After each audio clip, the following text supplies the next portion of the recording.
வணக்கம் and welcome back to my channel. இன்றைக்கி நம்ம ரொம்ப சுவையான முட்டைகோஸ் பருப்பு சாம்பார் பொடியெல்லாம் எதுவும் சேர்க்காத எப்படி செய்கிறது அப்படின்றத பார்க்க போகிறோம். இந்த மாதிரி தான் நான் எப்போவுமே பருப்பு சாம்பார் வைப்பேன். ரொம்ப டேஸ்டியாக இருக்கும். எப்படி செய்யலாங்கிறத இப்போ நம்ம பார்க்கலாம். 100 கிராம் அளவுக்கு துவரம் பருப்பு எடுத்திருக்கேன். அதை 2 டைம் தண்ணி ஊற்றிட்டு நல்லா கழுவி களைஞ்சிக்கலாம்.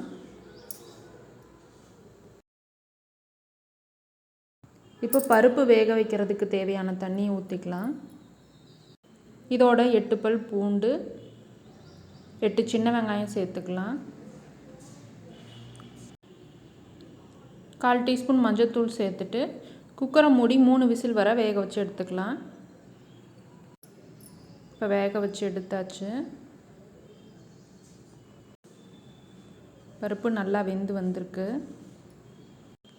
அரை எலுமிச்சை சைஸ் புளியை தண்ணி ஊற்றி ஊற வச்சுக்கலாம். நான் இன்றைக்கி மண் சட்டியில் தான் செய்ய போகிறேன். 2 ஸ்பூன் அளவுக்கு எண்ணெய் சேர்த்துக்கலாம்.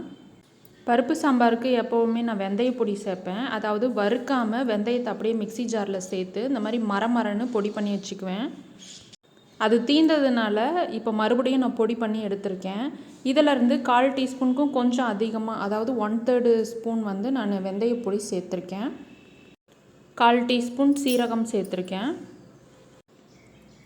இப்போ இதில் கொஞ்சமாக கருவேப்பிலை சேர்த்துக்கலாம். 10 சின்ன வெங்காயத்தை நீள்வாக்கில் அரிஞ்சு எடுத்திருக்கேன். அதையும் இதோடு சேர்த்துக்கலாம். சின்ன வெங்காயம் சேர்த்துருக்கிறதுனால இது 2 நிமிஷத்துலேயே நல்லா கண்ணாடி மாதிரி வதங்கி வந்துடும். வெங்காயம் நல்லா வதங்கி வந்துருச்சு. இந்த டைமில் மீடியம் சைஸ் தக்காளி ஒன்று கட் பண்ணி எடுத்திருக்கேன். அதையும் இதோட சேர்த்துக்கலாம்.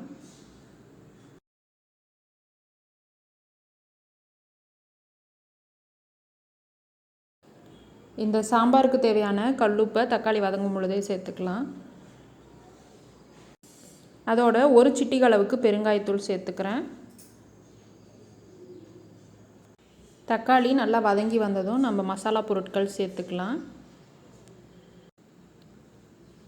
பாருங்கள், தக்காளி எண்ணெயிலே நல்லா வதங்கிடுச்சு. இப்போ 1 ஸ்பூன் அளவுக்கு மிளகாத்தூள் சேர்த்துக்கலாம்.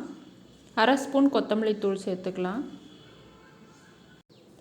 தக்காளி வெங்காயத்தோட இந்த மசாலாவை சேர்த்து எண்ணெயிலேயே 1 நிமிஷத்துக்கு வதக்கிக்கலாம்.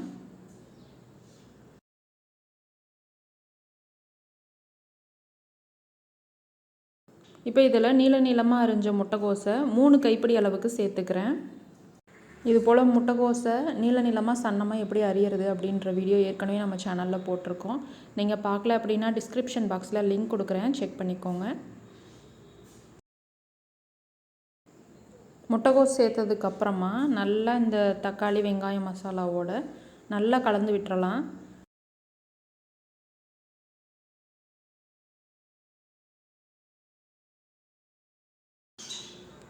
நல்லா ஒரு சேர கிளறி விட்டாச்சு. இப்போ மூடி போட்டு ஒரு 5 நிமிஷத்துக்கு லோ ஃப்ளேமில் வச்சிடலாம். முட்டைக்கோஸ் நல்லா வதங்கி வரணும். 5 நிமிஷம் கழித்து பாருங்கள், முட்டைக்கோஸ் நல்லா வதங்கி வந்திருக்கு. இப்போ இதில் நம்ம வேக வச்ச பருப்பை ஊற்றிக்கலாம். 3 விசில் வர வேக வச்சதால் குழம்பு கடைய தேவையில்லை. நீங்கள் கடைஞ்சி சேர்க்கணுன்னு விருப்பப்பட்டீங்கனாலும் கடைஞ்சும் சேர்த்துக்கலாம். கொதித்து வரும்பொழுது கரெக்டாக இருக்கும் அப்படின்றதுனால நான் கடையாமலே தான் அப்படியே தான் சேர்த்துருக்கேன். இதில் தேவையான அளவுக்கு தண்ணியும் சேர்த்தாச்சு. இப்போ இதை நம்ம மூடி போட்டு ஒரு 10 நிமிஷத்துக்கு கொதிக்க வச்சுக்கலாம். முட்டைக்கோஸ் நல்லா வெந்து வரணும்.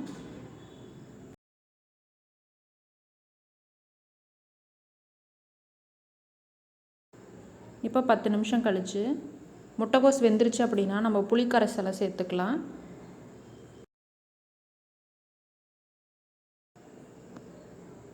வெந்துருச்சான்னு பார்க்கலாம்.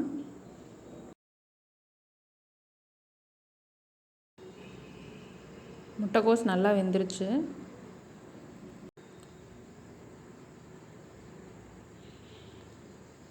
சூப்பராக வந்துடுச்சு.